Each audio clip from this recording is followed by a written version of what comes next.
Welcome to a journey into the classic and elegant world of black and white photography. Whether you're a retiree seeking a creative outlet or a beginner learning the ropes, these tips will help you capture stunning monochrome images. First, I will give you some tips for the actual photography part of black and white photography. Then I will discuss some ways to convert your color photos to black and white. Get ready to add some class to your photos. Decide if you're photographing in black and white or color before you begin taking photos. This choice will shape how you see and frame your subjects, allowing you to focus on elements like contrast, texture in black and white, or vibrant hues in color. It will also determine what kind of lighting you will be looking for or creating if you're in a studio. Use color theory to decide if a photo should be black and white or color. Some scenes have strong color elements that tell a story or evoke emotion, making them better suited for color. Others, where story lies in the shapes, shadows, and light, shine in black and white. So decide ahead of time. Let the lighting determine if a photo is black and white or color. Flat lighting, which lacks strong shadows or strong highlights for that matter, often work better for color photography because it highlights the subtle tones and details and focuses more on your color tones. Contrasty lighting with pronounced shadows and highlights is ideal for black and white, adding depth and drama to your shots. If you're in a studio, you'll be creating your own light scheme to give you ultimate control of your photo. Strobes, studio lights, V-flats, etc. can all be used if you create your own light.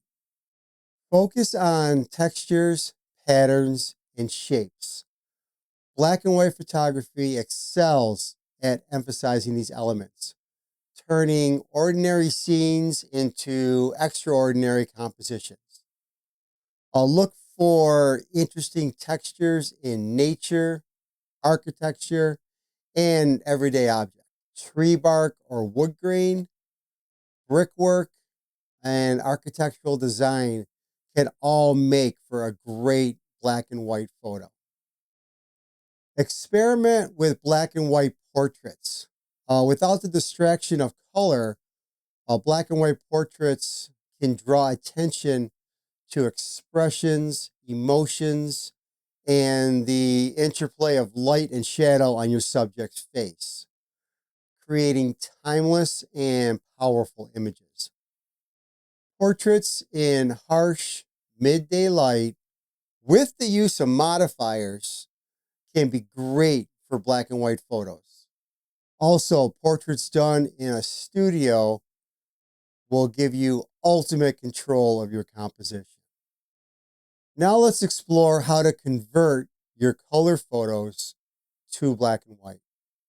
Okay, your first choice for converting a color photo to black and white in Lightroom Classic or in Adobe Camera Raw would be just to click the black and white or monochrome button in those apps, okay? It'll just convert your photo to a generic looking black and white photo and then allow you to go and edit your tones as usual. What it also does then is, like the color mixer, it still allows your color mixer to be there.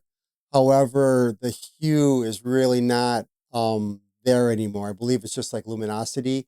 So it'll just increase the tone or the tonality of each color.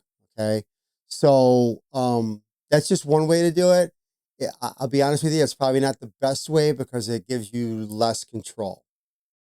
Use black and white profiles in Lightroom Classic or Camera Raw. These profiles are basically presets that provide a great starting point for your black and white edits. Select your photo, go to the develop module, and choose a black and white profile from the profile browser. This gives you a few more choices compared to just clicking the black and white monochrome button in Lightroom or Camera Raw. So now you have some choices to the type of contrast and all that kind of stuff, etc. Desaturate your photo using the saturation slider. This removes all color from your image. You can then fine tune the look by adjusting the color mixer sliders to control the luminance of each color channel. Adding depth and contrast. Again, this is really not the best way to create a black and white photo because there are still ways that when you adjust color in black and white, it could add to the contrast. Like if you saturate a color a lot in black and white, it gives it more contrast. When you desaturate all the colors, it'll kind of flatten your image. Use gradient maps in Photoshop. This tool maps the colors in your image to shades of gray based on their brightness, giving you precise control over the black and white conversion. It's a very powerful technique for achieving the exact look you want. I will say that this is the preferred way to convert color to black and white because it gives you the most control. Consider third-party plugins like Silver Effects in the Nik collection. These plugins offer a variety of presets and advanced controls, allowing you to craft stunning black and white images with ease. They basically use film emulation, and they have different black and white films emulated digitally to make your photos look like they were shot in that particular black and white film. Remember, black and white photography is all about seeing the world in shades of gray and focusing more on composition, contrast, and texture. Practice these tips, and soon you'll be creating timeless black and white photos. Take care, everyone.